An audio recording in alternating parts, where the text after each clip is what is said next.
ছয় মাস পর প্রতিযোগিতামূলক ক্রিকেটে ফিরে মনে রাখার মতো কিছুই করতে পারলেন না সাকিব আল হাসান। ব্যাটিংয়ে গোল্ডেন ডাক, বোলিংয়ে পরপর ২-৬ ক্যাচ মিস করেছেন, যা দেখে আবার অধিনায়ক শাহিন আফ্রিদি হাসতে হাসতে মাটিতে গড়িয়ে পড়েছেন। ১৩ ওভারের ম্যাচে ২ ওভার বোলিং করার সুযোগ পেয়ে হজম করতে হয়েছে ১৮ রান। যদিও ৪ নম্বর ওভারে বোলিংয়ে এসে শুরুটা ভালোই করেছিলেন সাকিব। প্রথম বলে বাবর আজমকে বোল্ড করতে না পারার আফসোসে পড়েছেন। এরপর বাকি ৫ বল ভালোই করেন। বাবর এবং মাজ সাদাকাত ৫টি সিঙ্গেল ছাড়া বড় শট খেলতেই পারেননি। এর মধ্যে ৩ নম্বর বলে দিয়েছেন ডটও। ৬ মাস পর ক্রিকেটে ফিরে আর বোলিং অ্যাকশন শুধরে সাকিবের শুরুটা ভালোই হয়, কিন্তু ৪ ওভার বিরতি দিয়ে সাকিবকে আবারও বোলিংয়ে আনেন অধিনায়ক শাহিন আফ্রিদি। এতে সাকিবও কিছুটা ছন্দ হারা হয়ে যান। ১০ম ওভারের প্রথম বল ডট দিলেও আহমেদ ডেনিয়েল পরপর দুটি বিশাল ছক্কা হাঁকান, যা ছিল পেশোয়ারের ব্যাটিং ইনিংসের প্রথম ৬। পরপর ২-৬ খেয়ে সাকিবও কিছুটা হতাশ হয়ে যান। ক্যামেরা বারবার করে দেখায় সাকিবের মলিন মুখ।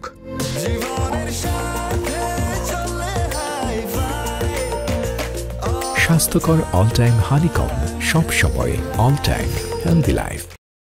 যদিও পরের ৩ বলে ঠিকই ফিরে আসেন, পরপর ২ ডট আর শেষ বলে দেন ১ রান। কিন্তু যেভাবে বোলিং শুরু করেছিলেন সাকিব, তাতে দ্বিতীয় ওভারটাও তার কাছ থেকে ভালো কিছু আশা করেছিলেন লাহোরের অধিনায়ক এবং সাকিব ভক্তরা। অথচ এমন বোলিংয়ে আর তাকে বোলিংয়েই আনেননি আফ্রিদি। যদিও সাকিবের দুর্দশা দেখে হাসিতে লুটিয়ে পড়েন তিনি। ১২ ওভার ৩ বলের সময় ড্যানিয়েল স্যামসের ক্যাচ এক্সট্রা কাভারে দাঁড়ানো সাকিব পেছনে দৌড়েও বলের কাছে যেতে পারেননি। যদিও ক্যাচটা কঠিনই ছিল, তবুও সাকিব চেষ্টা করেছিলেন, ডাইভও দিয়েছিলেন, যা দেখে সাকিবের কাছে দৌড়ে এসে হাসিতে লুটিয়ে পড়েন আফ্রিদি। যেন সাকিবের দুর্দশা দেখে হাসি থামছেই না তার। সাকিব তাকে টেনে তুলতে চাইলেও আফ্রিদি যেন হাসি থামাতে পারেননি। এর আগে ব্যাটিংয়ে নেমে সাকিব গোল্ডেন ডাকের শিকার হয়েছেন।